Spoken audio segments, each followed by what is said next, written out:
In this video, I will talk about what a plot is, how to come up with a simple story idea, and how you can turn that idea into a script that could even be turned into a movie.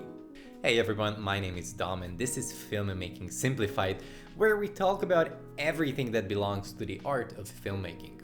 Whether you're planning on making a sketch YouTube video, short film, who knows, maybe even a featured film, the first thing that you'll need is a good story idea, which then you can turn into a script. In order to write a good script, you don't need the craziest idea. In fact, a more simple plot is a much easier choice. A plot is what happens in the story.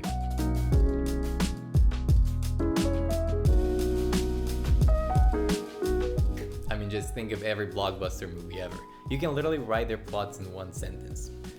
There is a hero who has to save the world, Planet USA, which he almost fails at, but then he doesn't, and in the end he even finds true love. Or if we take a romantic movie for instance, there's a guy or girl who loves the wrong person, but all of a sudden another person appears in their lives and eventually they end up together. And everybody's happy. Okay, I admit, these are very simplified plots, but if you peel off all the drama, plot points, and side dishes of a basic Hollywood movie that most people actually watch, then this is basically what you're left with. But the secret of a good movie is not only the story itself, but also in how the story is put together, which is the script. In other words, what matters the most is how the story is told. Now, people have been telling stories basically ever since they exist. Think of prehistoric humans, for example. They told their stories of big hunts and storms and fires and who knows what through their cave drawings. They did that way before they spoke any languages that we know today. And why did they do those drawings? Because they felt like those moments of life were worth telling. They didn't have to come up with original ideas because it was exciting and interesting enough that was happening around them. Of course, they probably lacked the IQ for story writing yet, but whatever, you get the point. So, in my opinion, the best stories are always inspired by real life. And those are the stories that will leave the audience with something that they can take home. Because we always look for our own lives in a story, or at least we hope to find parts in them that are missing from ours. If there is nothing that the audience can connect to, it's a lost cause. What I mean is that take something meaningful or unusual or extraordinary from your own life or from the lives of people around you and build a story around that. So yeah, basically getting an idea is really that simple. I know I make it sound easy, but it's really not that hard. Now, when you know what you want to tell with your story, which is called the premise, you have to make sure that the premise is there in everything that your characters do in every part of the story.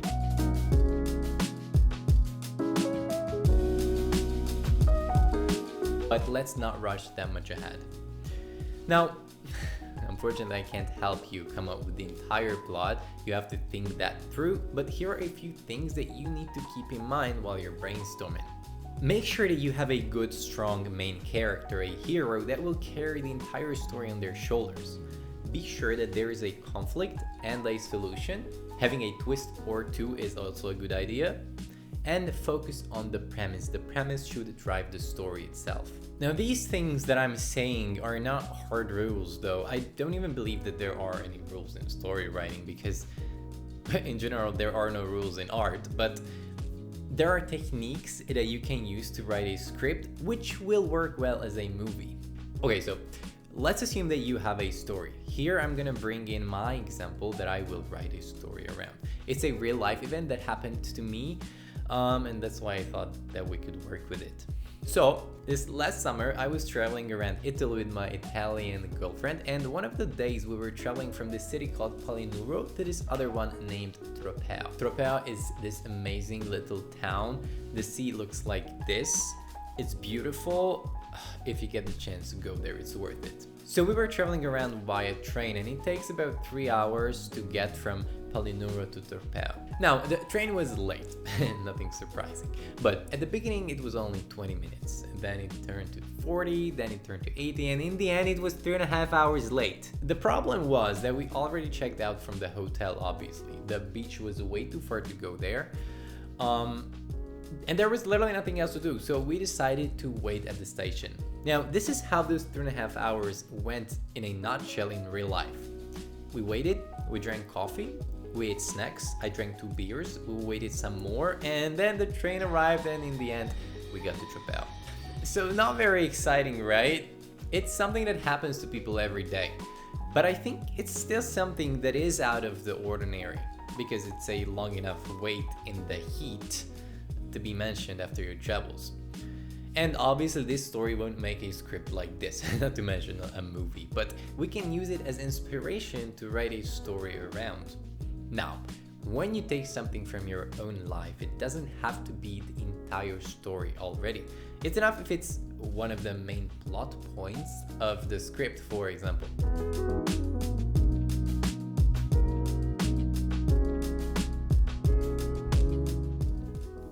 Most movie scripts are written based on the 8-sequence script writing technique, or 8-sequence structure, which I will talk about briefly. The point of the 8-sequence technique is that it separates the story into 8 sequences, which are around 50 minutes each in a 2 hours long movie. Now, at the end of each sequence, there is something exciting, let's call it a plot point, that will change the story and the characters to pull in the viewer again and again and again. This technique originates back from the beginning of filmmaking, when a reel of film could only hold around 50 minutes. So, a 2-hour-long movie required several breaks to change the reel. Now, in order to keep the audience seated in the movie theater, screenwriters had to make sure that right before the break came, something happened in the movie that would keep them excited. And yeah, to this day, screenwriters often use this technique to write movies. Of course, not all movies are made this way, and it's not an absolute formula, but it is definitely something that you can work from. So the sequences with the plot points are the following. Sequence 1 is the status quo and inciting incident. This sequence will establish the main character and what the world of the movie is. It usually ends with the inciting incident, which kickstarts everything. It's basically the snowball that you throw off of a cliff, which then turns into a lavina. Don't do that. But without this, there is no story. Sequence 2 is the predicament and lock-in. In this sequence, the mission of the main character is defined and he sets out on the journey. Sequence 3 is the first obstacle and raising the stakes sequence. Here is where the first obstacles of the mission arise, but since the mission is already locked in, it shall be continued, and the stakes become higher. Sequence 4 is the first culmination and midpoint. Here, the characters are brought to the results of the first obstacles, and it ends with the midpoint, which is either a very high or very low point for the characters. And it also usually comes with a twist, so it's the whole package altogether. In sequence 5, there is not much new happening usually. I feel like it's often like the silence before the storm. But it ends with a rising action that will proceed into sequence 6, where the main culmination happens, the lowest or the highest point of the main character. This is where the tension has to be the biggest. So then in sequence 7, that tension could be rapidly worked through, ending with yet another twist that takes us to sequence 8, to the resolution where the story comes to an end, and may that be a happy or sad one, and everything that was unclear should gain clarity. Now, this was a simplified version of the 8-sequence structure, but I'll leave a link in the description, so if you want to dive into it more, check it out. But now let's take a look at how we can apply this structure to my story of the train being late. So what we have is the status quo, that we're traveling in Bella Italia, and we do have the inciting incident, which is the train being late. Okay, now before we move on with the story, let's decide the genre. Is it a romantic movie or an action one? Let's go with an action thriller. So basically we already start from sequence 2 because we had the inciting incident and the status quo. So obviously we have our heroes, it's my girlfriend and me, and as the train is late they have to wait. In the meantime they go into a bar to get a coffee. Here they talk about how much it sucks that the train is late, and now by the time they get to Tropea it's gonna be late and their day is wasted.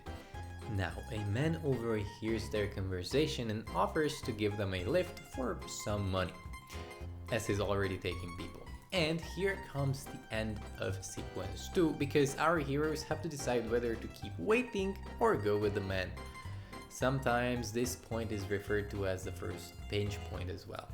Now, they decide to take a risk and go with the man. A very irresponsible thing to do, but heroes do have to have faults in order for them to be lovable. And this is where sequence 3 begins.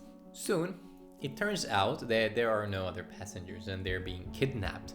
When the heroes realize that, they call the police. End of sequence 3. Soon the situation escalates to a car chase, but before sequence 4 ends, the kidnapper claims that he has a bomb and would kill the hostages if the police don't stop the chase. The authorities can't risk the lives of our heroes, so they fall back. And this is the midpoint, because our heroes now have no idea what to do. They're on their own and they're being kidnapped. So in the boring sequence, in sequence 5, they're in the van trying to come up with an idea. At the end of sequence 5, however, they figure out what to do. The girl seduces the man, so he stops. And when he stops, the guy tackles him.